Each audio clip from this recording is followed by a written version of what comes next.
Hello, everyone. I'm going to explain the last example in more detail in this section. I'm going to work out the problem step by step to show you how to do a limit of indefinite form. Okay, so the last example for this section is to evaluate the function of the limit of function. And the function is a rational function 2x squared over 1 plus x squared. Okay, we call this function f. And we need to find the limit of the function as x approaches infinity.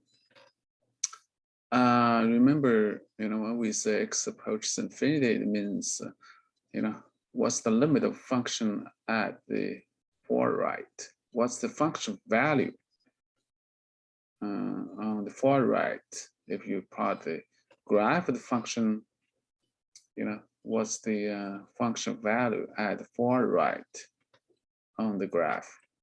Okay, so that's what it means. X approaches infinity and the limit of function f. And this is an indefinite form. We call it indeterminate form, sorry.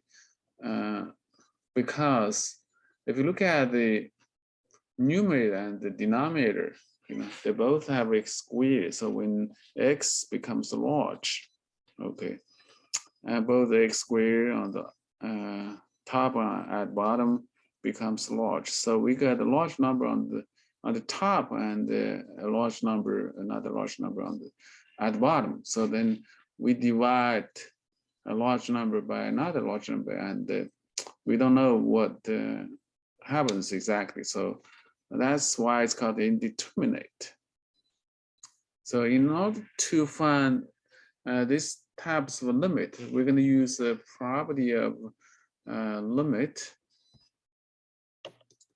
and that is, the limit 1 over x to the n as x approaches either positive or negative infinity is 1 over x to the n has the limit of 0 when n is positive. Okay, the power and of x in the denominator is positive. Okay, so and this property applies to this problem because we have x squared. Okay, so the power of x squared is 2, so that's n, so that's positive. So this is called limit at infinity. By the way, the original problem is called the limit at infinity because we're trying to find the limit of function at x approaches infinity. Okay, so to use this property, first we need to make some modifications of the problem or the function, or rewrite the function in another form, but we cannot change the function itself. All right, so the way to do it is to divide the highest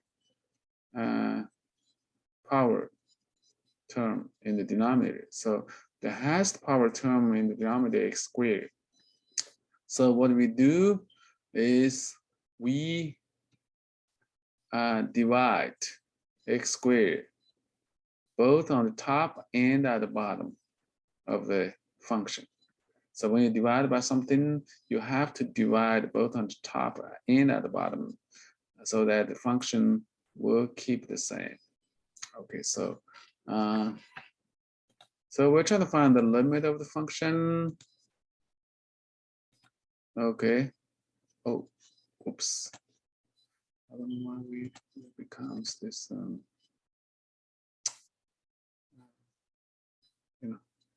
column.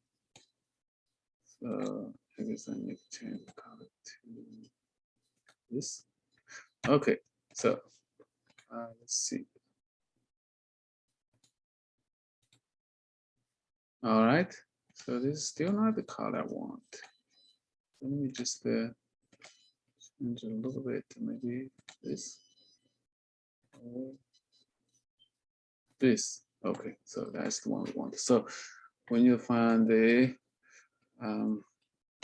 limit of function f,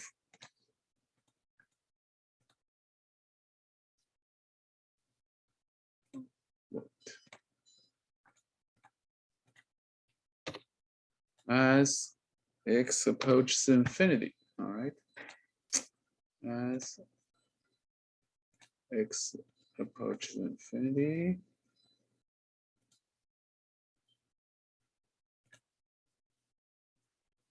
oh, wait,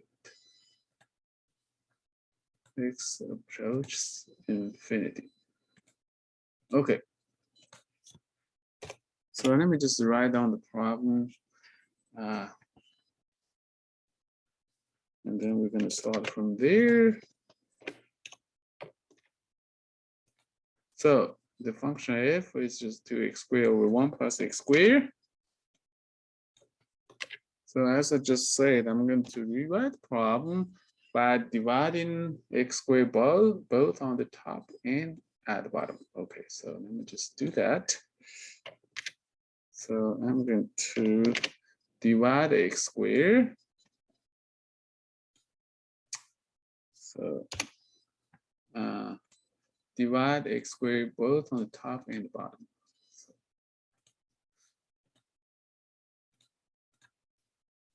So divide 2x squared by x squared. Okay, the highest power term of x in the denominator, and we should do the same for the denominator. So we got the complex fraction for the problem. So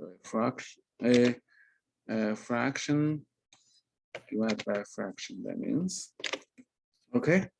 So then we just simplify the top and the bottom fractions and try to evaluate the limit. So on the top, we got 2x squared over x squared. So x squared cancels. So that's just 2 on the top.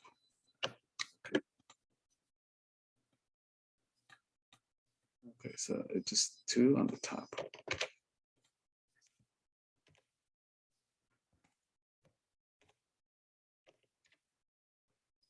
So we only left 2 on the top, but at the bottom, you have 2 split 1 plus x squared when you divide by x squared. So if you think the denominator as a fraction itself, then you have to split the whole fraction, from the terms of the numerator of this denominator. So if we do that, then we get 1 over x squared plus x squared over x squared, isn't it? Okay. So just split the whole thing by using the denominator. Okay. What's going on with this? So we just split the numerator, and then the denominator is also x squared. Okay. So we keep the denominator in here and split the numerator. Okay. When you consider the denominator as a whole, right? Okay, so then what? Then we can easily see that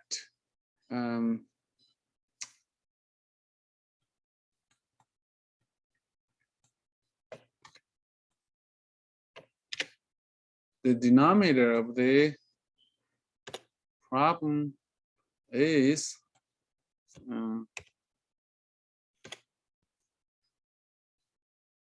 just 1 over x squared plus x over x squared, because x squared over x squared is just 1. They cancel completely. Okay, remember it's not 0, it's 1 when you divide. Okay, so now the whole thing just becomes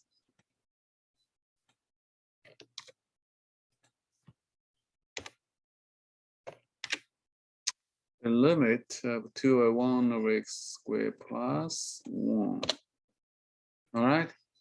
Then at the end, now we can use the property of the limit of 1 over x to the n equal to 0 when x approaches positive or negative infinity. When n is positive, okay, the exponent and for x positive. So we consider the limit of 1 over x squared. So and there's 2 in here, and we can use these properties. So the limit of this 1 over x squared as x approaches infinity is just 0. So at the end, we get what? 2 on the top. The limit of 2 is just 2. And the limit of 1 over x squared is 0 as x approaches infinity. So we get 0, and the limit of 1 is just 1. So we get 0 plus 1 in the denominator. And at the end, 2 over 1 is just 2. So that's the final answer. All right. So that's how we evaluate limit of indeterminate form.